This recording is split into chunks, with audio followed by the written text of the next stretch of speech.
nasa masarap pamatid-uhaw ngayong tag-init. Oh, buko juice mo diha, buko juice! Ang fresh na buko juice.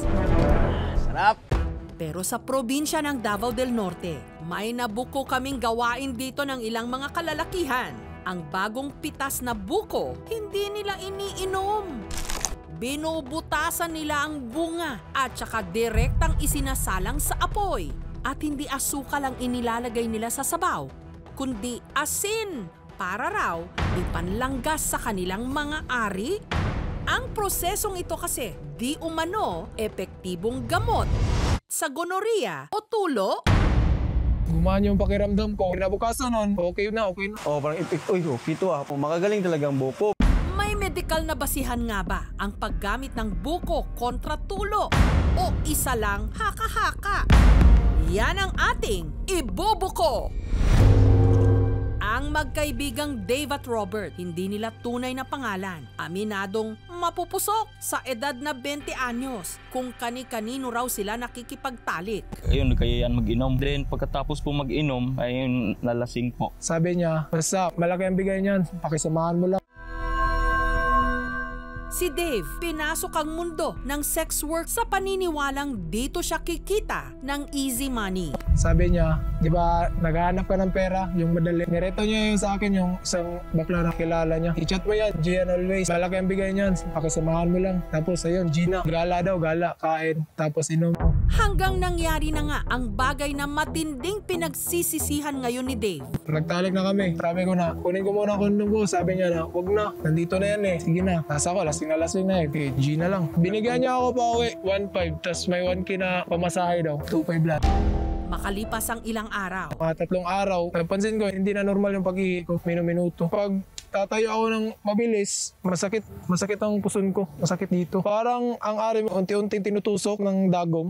Yung pinersa ko na umihi, may lumabas na parang magkahalong ihi at nana. Binaliwala ako pa nun pero may sakit na ako nun. Sabi ko, UTI lang siguro to. Ang mga kaparehong sintomas, naranasan din ng kaibigan ni Dave na si Robert matapos nitong makipagtalik sa isang sex worker. Papupuntahin doon niya dun sa nagtatrabahuan namin, mag-iinom, nalasing po. Nung gabi din po yung patulog na po kami, dun may nangyari na sa amin. Mag-aapat na araw, parang yung medyo parang makatap yung sa ilalim ko po, tsaka yung parang may lagnat ako. Kapag umihi ka po, masakit po talaga. Parang hindi mo kaya, makakahawak ka na lang ng pader, sampayan, sa sobrang sakit po. May lumabas na kulay yellow po. Kinabukasan po kasi pag-gising mo, pagtingin mo sa brief mo, matigas yung nana. Kaya nga po dumitikit sa brief ko, kaya nilalagyan ko na lang po na papel para depensa na lang din po.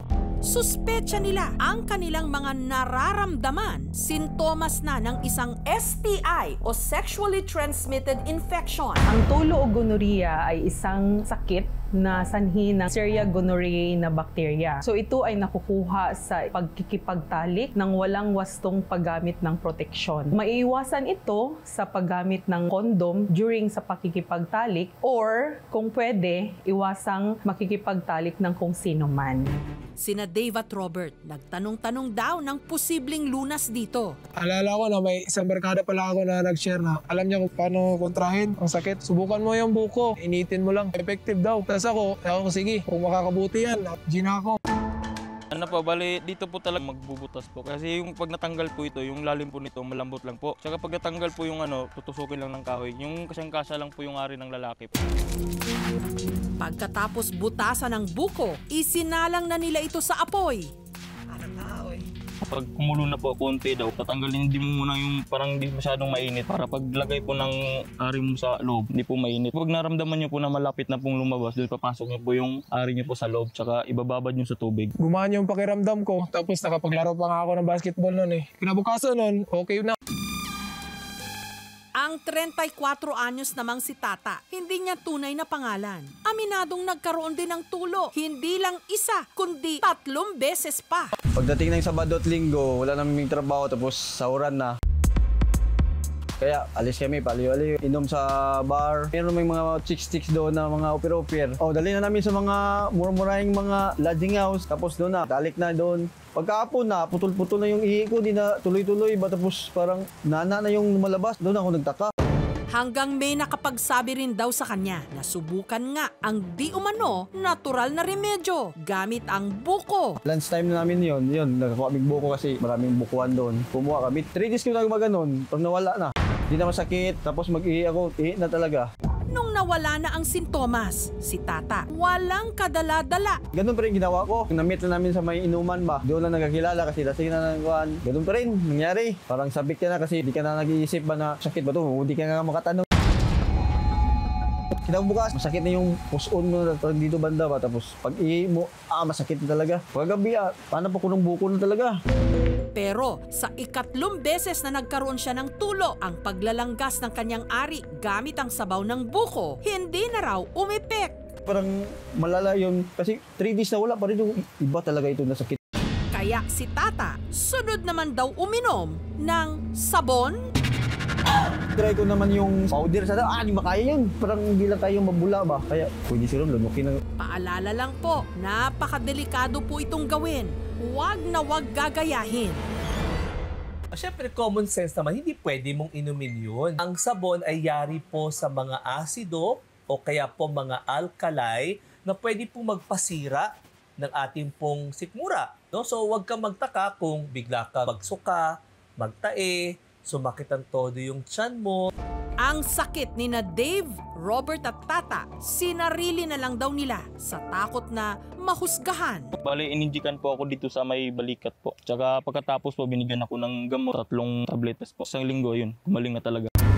Para makasiguro na cleared na o nagamot na talaga sina Robert at Dave, sinamahan sila ng aming team para sa isang follow-up check-up. Si Robert kasi, since recent lang siya, no? Sa external, wala naman sa itlog, wala. When we did our rectal exam, namamaga yung kanyang prostate. If you have a lot of pus there, no, infected by your gonorrhea, pwede siyang mag-migrate into the gland. Therefore, your prostate can also be infected. So, you have to treat that as well. If that is not managed, there's a high tendency na mababarahan na yung daluyan ng similya niya. That would lead to infertility. I gave him antibiotic para doon sa kanyang infection. Si Dave naman, since medyo nabigyan siya ng tamang management, wala namang progression yung kanyang infection, once tama yung medication, tama yung dosage mo, then it is curable.